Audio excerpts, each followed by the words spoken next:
This video is brought to you by Squarespace, an all-in-one platform for building your brand and growing your business online. Hey hon, I haven't seen you since high school. How are you? Just letting you know I'm looking for certified boss babes to join my team and was wondering if you wanted more info. Let me know, XX. If you've never received a message like that, consider yourselves blessed. Today I want to talk about MLMs and pyramid schemes and specifically how they exist in the beauty sector.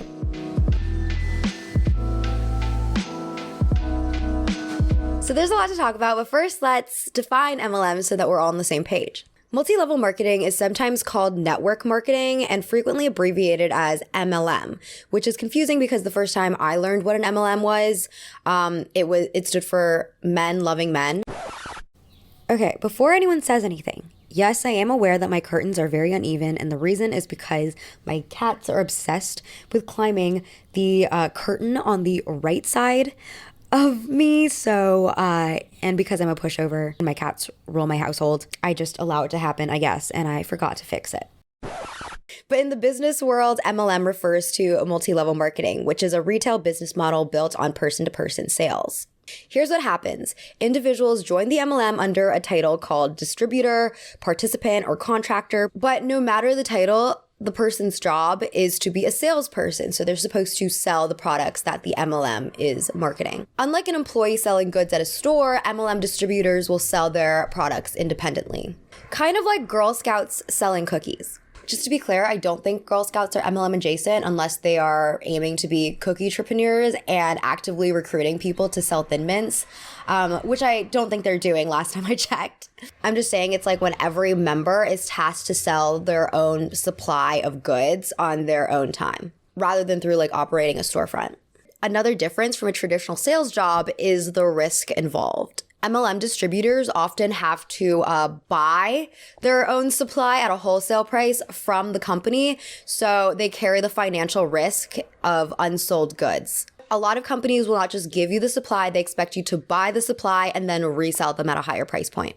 However, the biggest difference between MLM and traditional sales is that MLM distributors are also expected to recruit new people. And these recruits are referred to as their downline. And on the flip side, their superiors are referred to as their upline. And a lot of the times, the upline gets a percentage of sales that the downline makes. So the more people you recruit, the more lucrative your career becomes. So Phil recruited me to sell these cards, and now I am recruiting you. People also tend to use the terms MLM and pyramid scheme pretty interchangeably, including myself, but they are technically different. From what I gather, all pyramid schemes are MLMs, but not all MLMs are pyramid schemes. Because according to the Federal Trade Commission, pyramid schemes are actually illegal. They're considered illegitimate businesses. But just because an MLM is legal doesn't mean that they still carry a lot of risk to be involved with them. Like just because you're part of an MLM that is recognized by the FTC doesn't mean you're actually going to make any money. In fact, Dr. John M. Tyler wrote for the Consumer Awareness Institute that less than 1% of MLM participants make profit. So let's dive into the seedy underbelly of MLMs. If you've been interested in building a website, Squarespace is the perfect place to start. It's a platform that offers tons of customization options and pre-made templates, and you're bound to find something that works for you.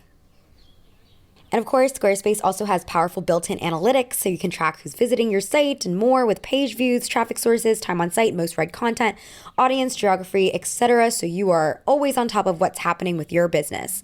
And they have a bunch of cool features like their email campaigns. You can start with an email template and customize it by applying your brand features like site colors and a logo. And of course, you have analytics to track your campaign impact too. Check out squarespace.com for a free trial, and when you're ready to launch, go to squarespace.com/MinaLay to get 10% off your first purchase of a website or a domain. It's not a pyramid scheme. It's not even a scheme per se.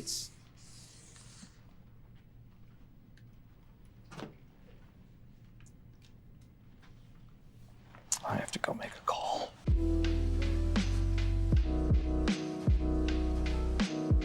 The earliest version of an MLM, in the way that we know it today, traces back to the 1940s in America. But other forms of direct selling, like peddlers and consignment shops, have been around since colonial days. In the early 20th century, we can look at Madame C.J. Walker's African-American beauty product company.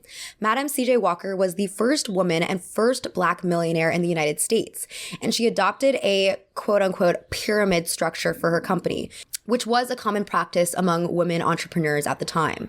Operator agents would sell beauty services and products and recruit women into their organizations and train them in their systems.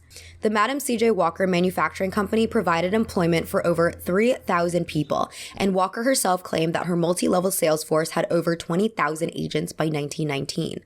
Unfortunately, because this was a considerably long time ago, we know the general structure of these organizations and companies, but we don't know like the nitty-gritty details of how it all worked. The modern multi-level marketing structure can be attributed to the California Vitamin Company, now known as Nutrilite, in the 1940s. Specifically, according to some records, to the company's founder, Dr. Carl Renborg, and according to other records, to the men in charge for national distribution of Renborg's products, Lee S. Meitinger and William S. Castleberry. According to these sources, Meitinger and Castleberry, in consultation with or under the direction of Dr. Renborg, devised an approach whereby distributors purchased products at a 35% discount and then sold those products, while also recruiting new distributors in a pyramid-type structure. The original distributor would become eligible for bonuses and commissions based on the number of customers and distributors working below him. So basically like a downline. Around the same time, Stanley Home, a cleaning products company, debuted the home selling method. This is when a salesperson is invited by a host or hostess to use their living room and demonstrate to all the guests how to use the product. This woman named Brownie Wise worked for Stanley Home in the 1940s, but she quickly saw how successful this home selling model was and started her own business, Patio Parties, in the late 1940s. She used her company to sell household goods, including Tupperware.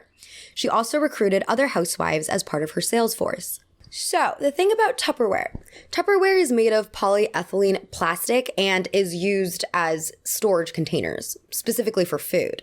It was invented by businessman Earl Tupper, and the best-selling product was known as the Wonder Bowl. He initially didn't find any success when he first introduced the product because a lot of housewives were unsure about using plasticware in their kitchens. The standard for the time was to use ceramic or glass containers.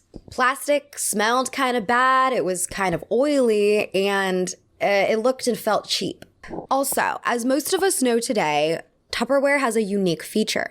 It has airtight and watertight lids, but these lids needed to be burped beforehand before they would seal. But unfortunately, this only confused customers more, and a lot of housewives returned the product saying that the lids didn't fit the containers. So when Brownie started demonstrating how to use the Tupperware at these home parties, people started to buy them because they finally learned how to use them. In 1951, Tupperware actually recruited her and made her vice president of marketing. Brownie's parties also weren't just like demonstrations. They were actually fun events. So if you were hosting, you were given merchandise as a sign of gratitude for letting the company use your home and your personal network. And there were also games. So people would fill up a Wonder Bowl full of grape juice, and then they would toss the Wonder Bowl around the room to show how this Tupperware item was leak-proof. These parties also became a way to connect with old friends, make new ones, and participate in a booming consumer economy, all in the comfort of a friend's or your personal living room. It was also kind of like a temporary relief in the day because housewives, even though technically they were buying a product for their kitchens, they got to take a break from running errands and doing chores, and they got to socialize. We're having a party. A Tupperware party. We're gonna have us some fun. So in saying all this, a lot of people don't consider Tupperware to have been an MLM in the 1950s. It is now, but in the 1950s, it was considered to be a direct sales company. But a lot of MLMs have adapted the home selling party made popular by Tupperware. Well, we got a gold key and unlock the door. Tupperware door to opportunity. Throughout the 20th century, MLMs became more and more popular. But why? Why did people like this business model? For one thing, the MLM model shifts the recruiting and training of new salespeople onto the existing sales force. You don't have to hire another HR team. And what the existing sales force gets is compensation from recruiting a downline. But, even in the 1970s, there were people who were still skeptical about MLMs and how they could be shady endeavors. In 1973, the New York Times reported product-based pyramid schemes to be the #1 consumer fraud in the metropolitan area. Then in the mid-1980s, a lot of traditional direct selling companies started to suffer from an industry-wide slump, including Avon Cosmetics. Meanwhile, at least 5 new MLM companies, Sunrider, Herbalife, Advocare, Nu Skin, and Melaleuca, were founded and experienced significant growth during this period.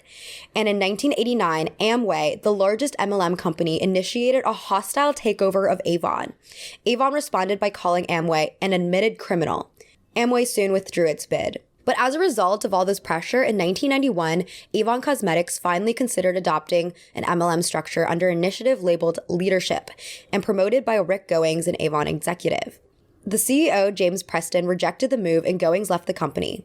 Despite criticizing Amway and rejecting these transitions to MLM structures, Avon could just not sustain itself using a traditional selling method.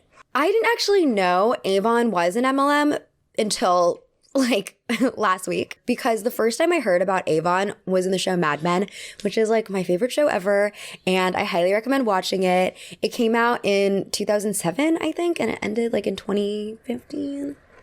There's 7 seasons, but honestly, it's so worth watching. And it's about this ad agency in the 1960s. So it's kind of like a period drama, but it's just very real to the time period. And they incorporate a lot of events that happened in the world. I'm getting off track. It's a really good show.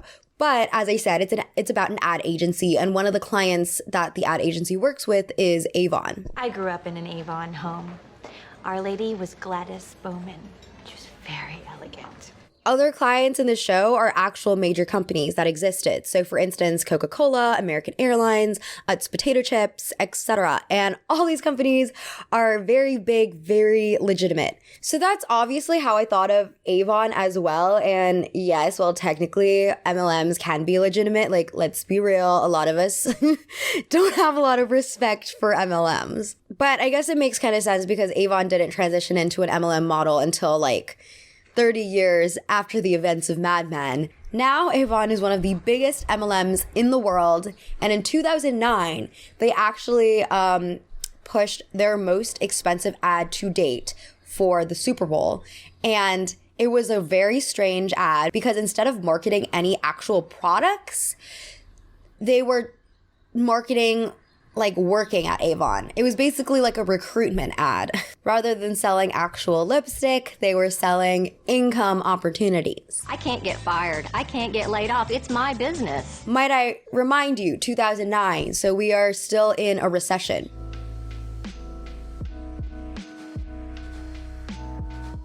Invigoron, a business opportunity as rare as the Avani berries themselves.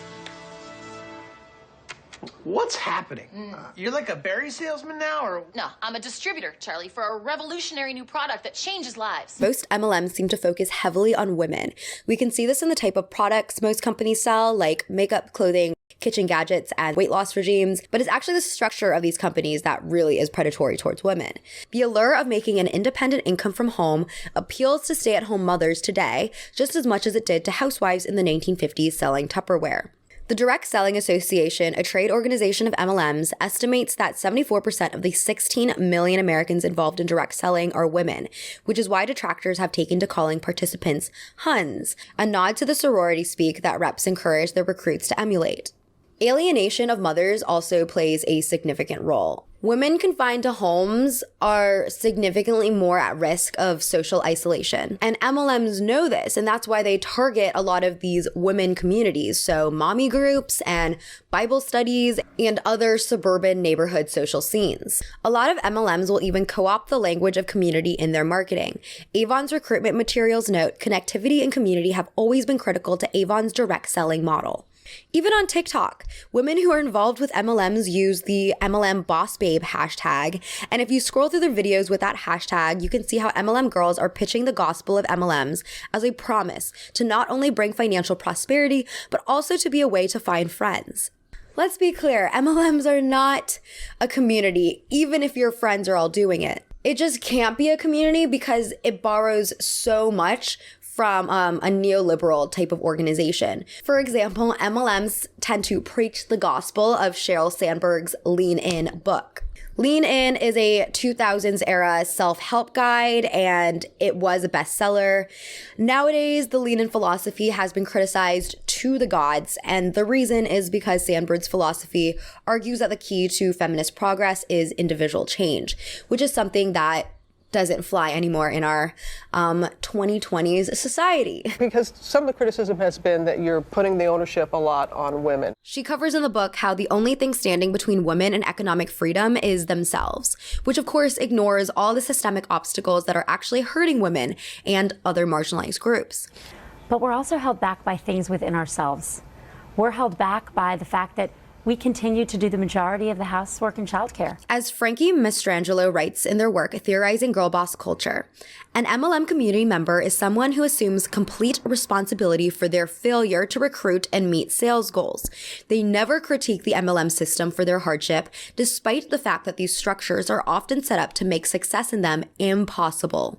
Most of the people who called in to talk to me about their experiences with MLMs have cited exactly this, where they were told by their higher ups, by their upline, that if they couldn't make sales, it was their fault, that they weren't trying hard enough, that they weren't motivated enough to make money. The pervasive digital personal branding of girl bossism is also related to how MLMs recruit with aspirational smoke and mirrors. In the 1960s, the beauty MLM Mary Kay began its long-standing tradition of rewarding top saleswomen with pink Cadillacs to signal success to parties potentially interested in becoming sellers themselves. In 2021, Mary Kay promoted the program with the slogan, "Be a boss babe behind the wheel of one of these amazing cars."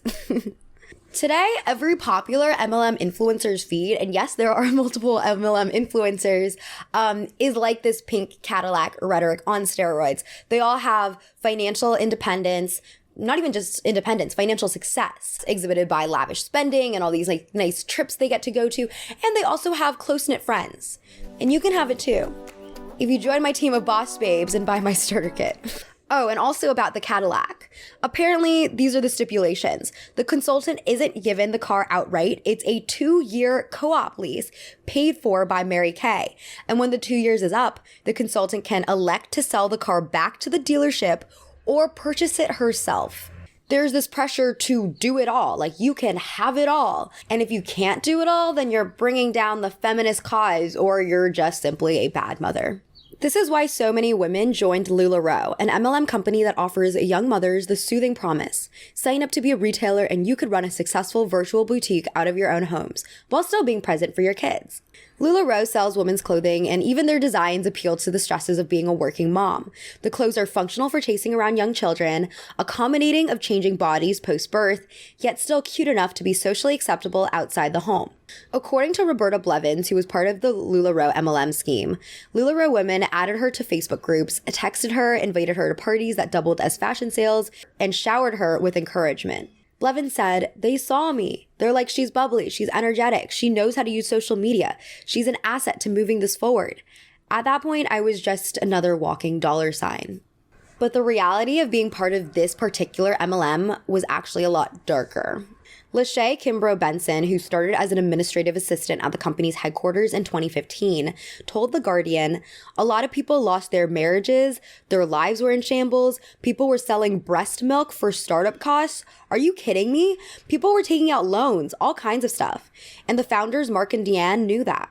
But can we really blame women, especially mothers, for falling for the allure of these kinds of schemes? I don't think so. Many women, once they have kids, are kind of forced out of these formal job institutions, either because maternity leave benefits are not cutting it, high childcare costs, so they have to instead take care of the child 24/7 because they can't afford someone to do it for them, and or there's just a lot of weight that goes into the unpaid labor of running a household. And it is like essentially a full-time job, especially if you have a deadbeat husband.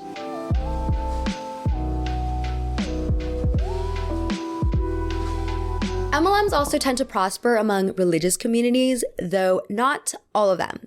Something that I learned recently, which I thought was really interesting, is that some Islamic scholars and governing bodies consider MLMs as haram due to their duplicitous business practices. According to Cedomir Nestorovic in his book Islamic Marketing, in Saudi Arabia, there is a fatwa banning multi-level marketing schemes. So companies like Amway, Mary Kay, Oriflame, or Herbalife would face problems in implementing their usual selling methods. A fatwa, by the way, is a legal opinion or a decree that is handed down by an Islamic religious leader. So to get around this, young Saudi women who were interested in MLMs would sell their products over social media.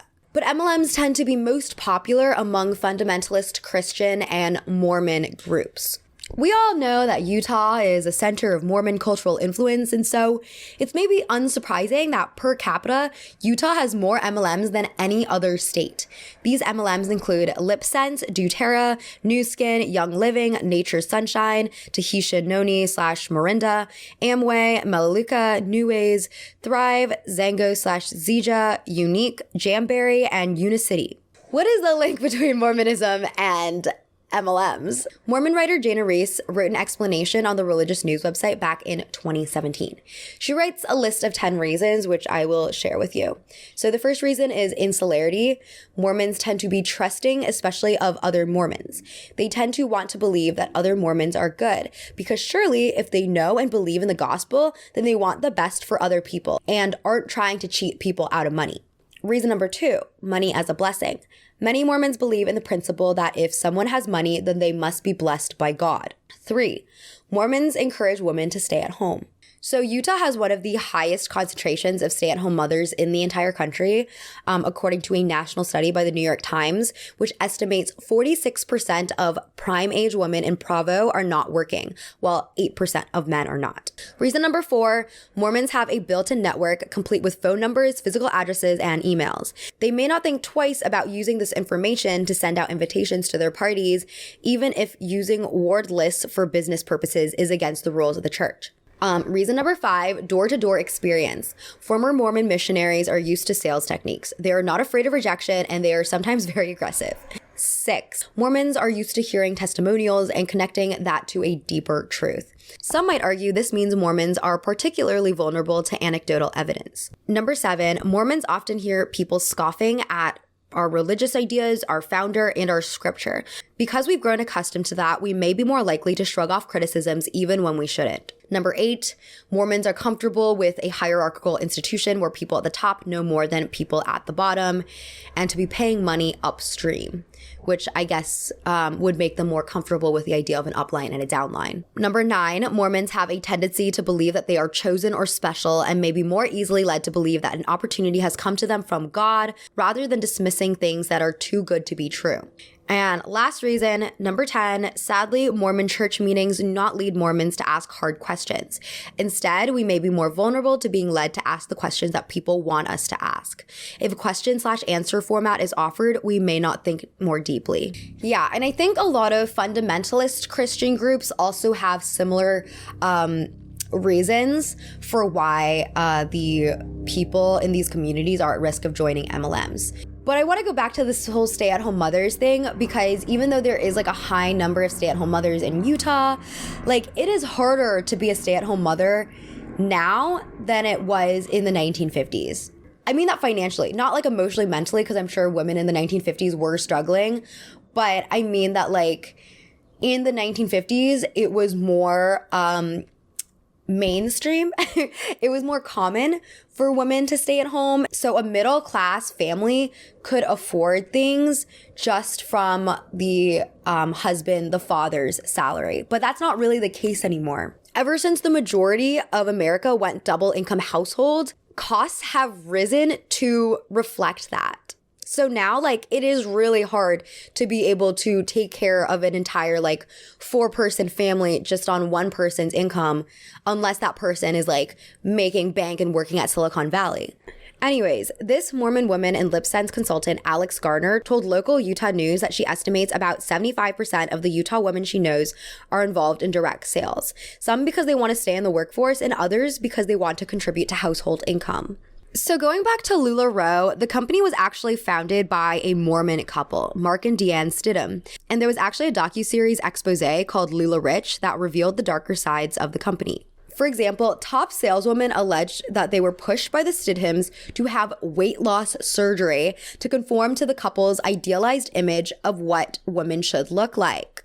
These saleswomen also had to wear LuLaRoe clothing, and there was a religious slant for a lot of things. For example, Mark Stidham would quote the Book of Mormon at company events. Even weirder, rather than these jobs being pitched as ways for women to become financially independent, as is the case with a lot of MLMs, LuLaRoe saleswomen alleged that they were also pressured to recruit their husbands to eventually take over their jobs.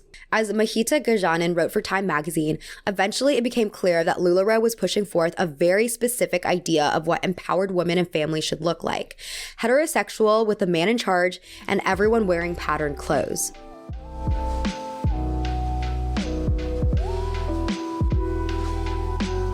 So I think one thing that we have to be really careful about when we're talking about MLMs is not framing the people who join them as being stupid, because they're not stupid. They're just vulnerable or in a vulnerable situation at that point in time.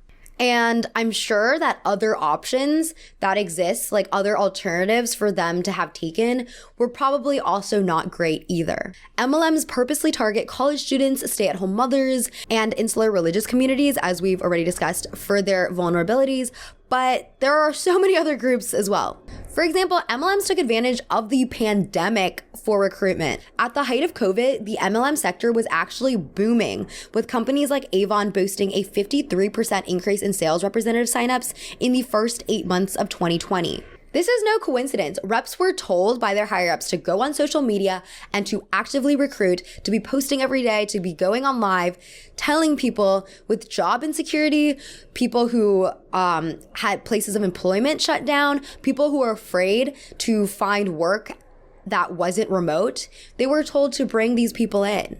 MLMs also target immigrant communities. Herbalife in particular is an MLM that estimates that Latino immigrants account for about 60% of its U.S. sales, made through its network of independent distributors. Herbalife president Des Walsh claims that the company does not target any specific demographic, and its popularity among Latinos exploded in recent years when U.S. distributors imported the Nutrition Club concept from Mexico, which is second to the United States in Herbalife sales. However, even if not intentional from the beginning, Herbalife does actively market to Latino communities now. For example, they recently signed a 10-year, $44 million sponsorship of the Los Angeles Galaxy professional soccer team, which has a massive Latino fan base. And each year it holds a national convention in Spanish called Extravaganza Latina. Going back to how Herbalife makes a lot of sales in Mexico, yes, MLMs have gone global. And the effects can be very serious for a country's economy and even political institutions. For example, from 1996 to 1997, there was a dramatic rise and collapse of pyramid schemes in Albania.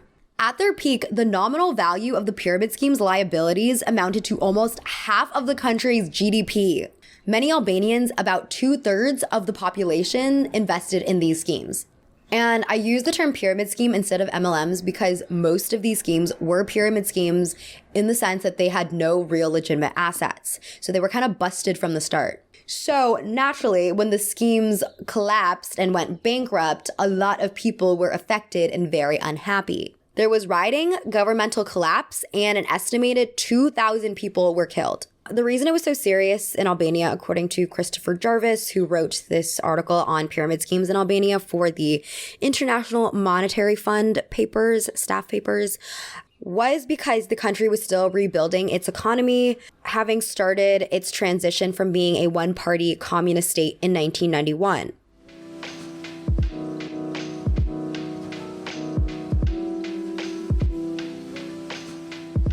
I feel like there's no surprise that there is a robust anti-MLM community online. And a lot of people who are part of this anti-MLM community are people who were once part of MLMs and who left because of the reasons we talked about, or people who work in finance and business. And generally, there's a lot of like good information being touted by this community, like by people trying to raise awareness of these scams. So I think it's a positive thing because with MLMs becoming way more prevalent on social media and using social media as a recruiting tactic, there's got to be like something to balance out the evil. You know what I mean?